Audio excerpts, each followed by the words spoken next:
So imagine your job. Imagine you've never really had real failures before. You were never offensive, you always made the good decision, and then slowly you work your way up the ladder. You finally reach the pinnacle of your career. You're the head of it all. You're in charge. And then everything catches on fire. You don't know how things caught on fire. The fire extinguisher isn't working. In fact, nothing is working. And anything you try to do to fix it just makes the fire worse. Soon, it's all burnt down. The only one left is you, the guy in charge, the one who everyone can now point to and blame. Congratulations. You now know what it feels like to be Herbert Hoover. When we think of bad leaders, we think of the corrupt, the evil, the vile, those who leave a lasting legacy because of their malicious decisions. Sometimes a bad leader can just be weak, inefficient. And then there's the bad leader who was simply at the wrong place at the wrong time.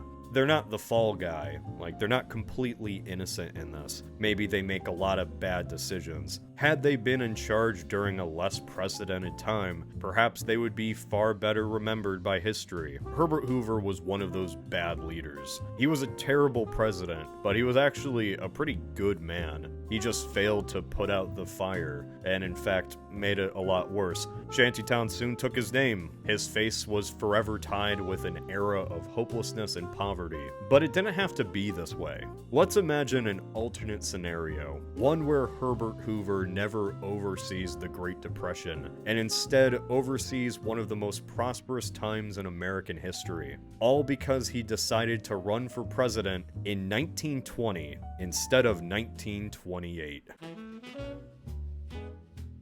So, just for a little bit of context, this scenario was suggested to me by Mr. Beat. You probably know who Mr. Beat is.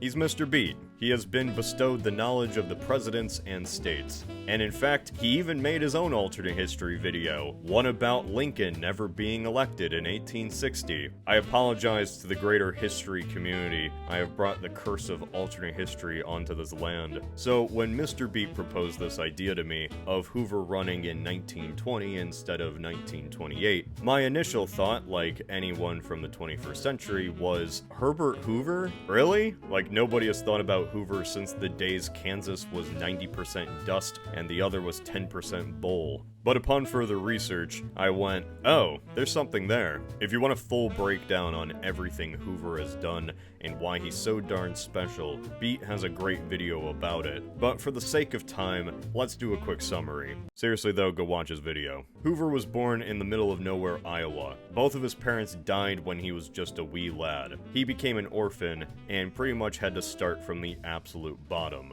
He even dropped out of school at 13, and the rest of his education was just being self-taught during night school. Despite that though, he was able to get into a good college, and after that he decided to get into business, managing gold mines in Australia. All you really need to know is that Hoover gradually rose, slowly gaining more and more wealth before becoming incredibly rich at a young age. All these Zoomers today sit at their computer mining for crypto, when Hoover did it the old-fashioned way, importing a bunch of Italians to work the gold mines. While it's incredibly impressive that he started as an orphan and then self-taught himself into becoming a manager, the way that he got to the top was still not the most ethical. You know what they say, you don't run a few gold mines in Australia without stomping on a few miners. These were just little things, like refusing workers' compensation or being racist towards the Chinese. And while the way he got that fortune was speckled with some immoral decisions, it was the way he used that fortune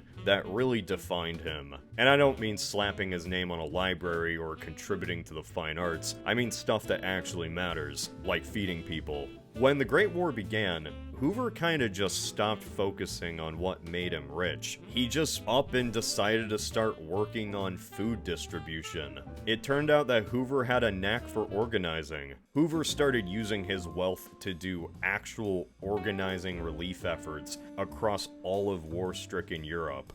That experience brought him into public service. He was made U.S. Food Administrator, and started programs like Meatless Mondays. By 1920, Herbert Hoover was a beloved national name. Let's imagine one possible alternate scenario where Hoover had a little bit more ambition about becoming president. Or perhaps he's just liked more. That can work too. Either way, he doesn't wait it out until 1928. He fully commits to 1920. 1920 is gonna be his time to shine.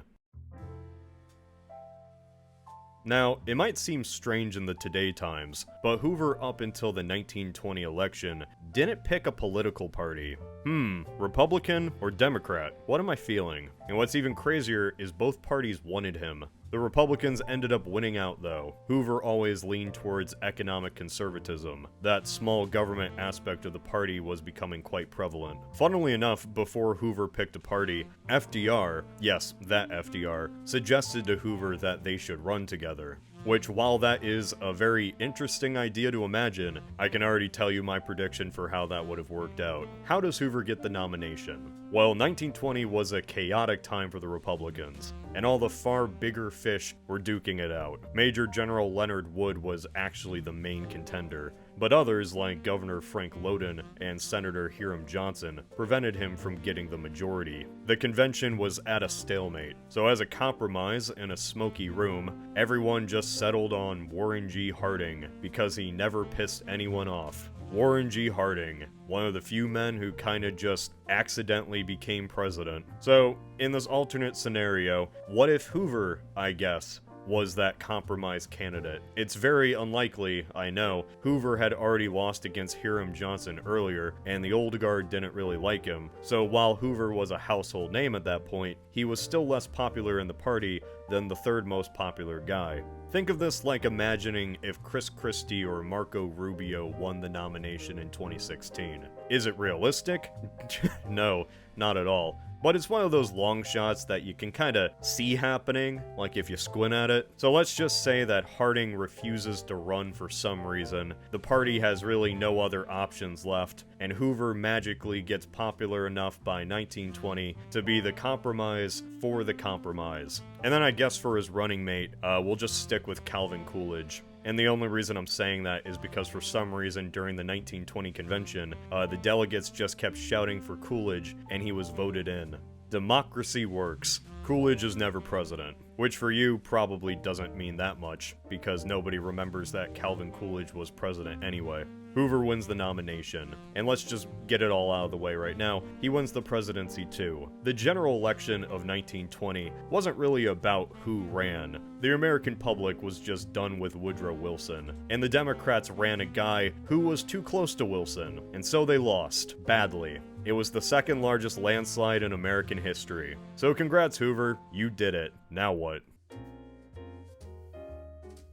Harding didn't want to be president and spent more time golfing than doing his actual job. And while Calvin Coolidge was competent enough, he spent a lot of time making up for the damage that Harding's scandals caused. So if Hoover was president, he would probably be an improvement over that guy. If there was one major thing you need to know about Hoover, it's that he hated direct government intervention. He believed in laissez-faire economics, and that drastic federal action shouldn't be used to correct the economy. It doesn't mean that he wouldn't do anything, it's just that he had personal lines that he wouldn't cross. Which during an unprecedented time like the Great Depression, that was probably not the best approach, but in a time of economic prosperity, that mentality wouldn't be criticized. At worst, Hoover would be a quiet president looking over an economic boom. In the best case scenario for his reputation, Hoover could end up being seen as the Reagan of the 20s. Or as a future alternate Reagan may be called, a Hoover of the 80s. There could be a similar mentality that some, in Republican circles at least, would view Hoover with. This optimistic, economically booming time is attributed to a popular, economically conservative president who limits federal intervention. And yeah, I'm gonna just assume that Hoover wins a second term. For one, the economy would be good, and the other is the Democrats were on fire. There's not really much that can be said about anything happening between 1924 and 1928. It's not like there would be any major event that Hoover would have done differently from Coolidge. And that's why he won in 1928 made in the first place. He was a continuation of those policies. He would have oversaw a time of prosperity, and it'd only be cemented more by the difficult times to follow. In some alternate timeline, people would be sitting in shanty towns, wishing for the days that Hoover was still in charge. Who could Hoover's successor in 1928 possibly even be? Let's go with Governor of Illinois, Frank Lowden. Lowden runs in 1928. He wins, because everyone liked the previous presidency and hated Al Smith. Congratulations, Lowden. May God have mercy on your soul. Somebody had to be stuck with the buck, and just like Hoover in our timeline, in this scenario, it's Frank Lowden. I would like to remind all of you that despite Hoover being a philanthropist and humble and a pretty good Secretary of Commerce, in our timeline, he was still a terrible president, one of the absolute worst. And it was not just because he was unlucky with the Depression, it was because every one of his decisions seemed to straight up make the situation worse. There really is no way to know how Lowden would have responded to the Depression. Finding history on anything he did during his political career is actually kind of difficult. It doesn't seem like he actually did a lot. He kind of retired from politics after 1928, so we don't even know what his opinion of the Depression really was. We can assume that he probably wouldn't be a two-term president. Other than that, not much can really be said about Lowden, or anyone else who would have taken Hoover's place. What I can predict, though, is that he probably doesn't screw it up more than Hoover. The fact is, the Depression in this alternate timeline is actually less severe, purely because Hoover just isn't in charge. I'm not saying it doesn't happen or goes away quicker, it's just that the fire doesn't rage as hard or spread as quickly to the rest of the world. In this alternate scenario, the Smoot-Hawley Tariff Act is never passed. You're probably thinking, what even is that? Why does that matter? Well, it matters a whole lot. Think of economic recovery like a window, and the Smoot-Hawley Tariff Act was like a boulder smashing through it. As a quick solution to the economic downturn, Hoover raised tariffs. The thought process here was to increase the cost of American goods in foreign markets. The problem here is that it increased the cost of goods in foreign markets and made every other country really mad. This caused a ripple effect. What was meant to bring more money into the country only cut it instead. US trade to Europe fell by 2/3. This was an act that was controversial even at the time, and while it was supported by many Republicans, it was mainly pushed by Hoover himself. It's always possible that in an alternate timeline this act occurs anyway, but without Hoover, the tariffs aren't as harsh. That's what I'm getting at. So for one, with no Hoover, the Depression is bad, but not nearly as extreme as it was in our timeline. And this ripple effect doesn't spread out to the rest of the world, and I'm going to talk about that later. It wasn't just the tariffs, though. Hoover trusted that the banks could solve this issue within themselves, which of course they didn't. He did try to fix this by creating the Reconstruction Finance Corporation, which did save a few businesses, but this was one of those too little too late situations. Fearing rapid inflation, Hoover never approved deficit spending, which also probably didn't help the situation either. Now, all of this could have still happened even if a regular Republican was still in office. I just doubt they would have done as bad as Hoover did. Lowden probably would have communicated better with Congress and the entire public as a whole for what he wished to do. Hoover was seen as aloof and not really doing anything to solve the situation. Lowden might have inspired more confidence in the federal government. All of this is a big if. Hoover didn't fail because he didn't expand the federal government. He failed because he dealt with the situation poorly, even within the confines of the Republican ideology. I always hate inevitabilities in alternate scenarios, but when it comes to FDR winning the election, I don't know, it kind of seems like an inevitability. The Democrats were always going to win in 1932, regardless. But wait, that's boring. America just goes with FDR anyway? That's the end of the scenario? And yeah, you know, you're right. Something I kind of want to start doing more in these videos is just being more creative with these scenarios. So you know what, let's think of a few wacky ways this could have turned out. Perhaps Hitler doesn't rise. The Hoover tariffs cut trade by 2/3 with Europe. and that had major ramifications. Some even suspect that it might have helped lead to political instability on the continent, and lead to the rise of authoritarianism. Who knows, perhaps if Hoover had won in 1920, then fascism wouldn't have been as prevalent of an ideology, since the Depression is less extreme in Europe. Maybe the Weimar Republic is somehow stronger. That's a thought. No FDR. Now, while FDR really was always on the horizon, perhaps Loudon does so well that FDR doesn't win the election. Stick with me here. In fact, Loudon goes on to win in 1932 because he somehow has the chops that Hoover didn't. Maybe he united the government and his policies just worked. No FDR is an entire scenario in itself. It would effectively cut the New Deal out of history, making the federal government incredibly minuscule compared to how it grew in our timeline. In fact, our entire mentality for how the federal government worked in the later 20th century would just be entirely changed. States would have far greater power in a post-war America. You know, that's actually not a bad idea. Why didn't I do that scenario instead? Thanks, Mr. Beat. No Hoover means less radios and planes. Yeah, so in Hoover's Secretary of Commerce days, he led the federal standardization of radios and planes. Or at least that's the best way I'm going to summarize that. It was something that doesn't seem so important, but it actually really helped foster those early industries. It would help them blossom over the next few decades. Perhaps without Hoover ever being Secretary of Commerce, radio and air travel are far less centralized and frankly more amateurish, at least in the beginning. No Hoover means less black voters turning to the Democrats. Ever since they gained the right to vote, black voters historically had always been with the party of Lincoln. Yet by 1920, that was changing. And especially as the Great Migration was bringing in black populations up north, the party was changing. This was called the Lily White Movement. Yes, that was actually their name. And Hoover was one of them. Hoover did very little for the black population, and he even had his own little Katrina moment. That was why when FDR came into the picture, the Democrats were able for the first time ever to take a sizable chunk of the black vote. In this alternate timeline, perhaps the Lily White Movement doesn't become as prevalent in the 1920s and 30s, and it keeps on being the party of Lincoln. Many Mexicans aren't deported.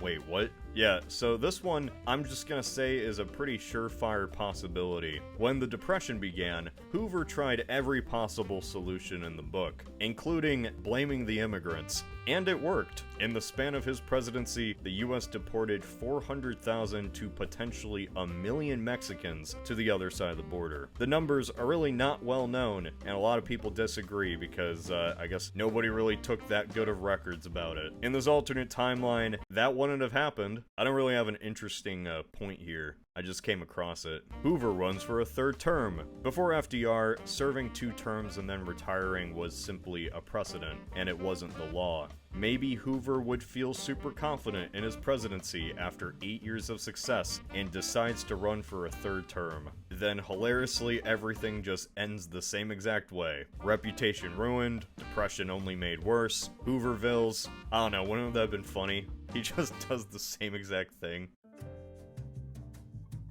We can talk about economics and deportations all day long. It's clear that had Hoover never been elected in 1928, the Depression would have been handled in a far better manner, by literally anybody. Be it Loudon or somebody else, they'd be awarded for their hard work with a one-term presidency, as FDR kicks them out of the White House. This is a scenario where not much changes, or perhaps Hitler never rises to power, then I guess everything changes. But I think this alternate scenario affects far more on the personal level. In this case, I just mean Hoover's legacy. Hoover is seen as one of the worst presidents in US history, and I'm not gonna disagree with that, he absolutely was. He, however, was a man with a lot of good qualities too, outside of the racism thing. He was humble and charitable. He organized well. Even after he was disgraced, he continued to do charity and continued giving advice to every future president, except FDR.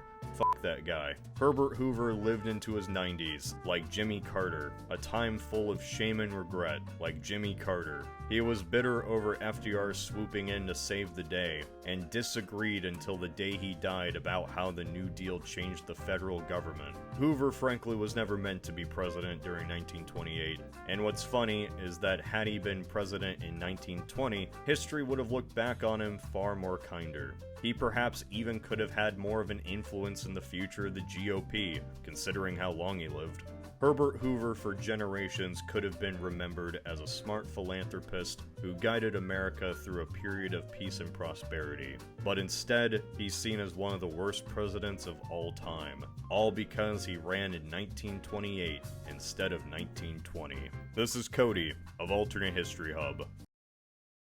Oh god, I just know it. I know he's gonna show up. I'm gonna be on a sponsor again against my will. Hey, Jimmy. No, go away. I'm done. I'm done with you. Okay, trust me, this time it's not a sponsor read. You're spared for now. I actually just came to say that this video was a collaboration with Mr. Beat and Emperor Tigerstar. We all decided to do an alternate scenario about a presidential election. If anyone's still here, go check out their videos. Once again, I apologize to the rest of the history community for the sins I've committed.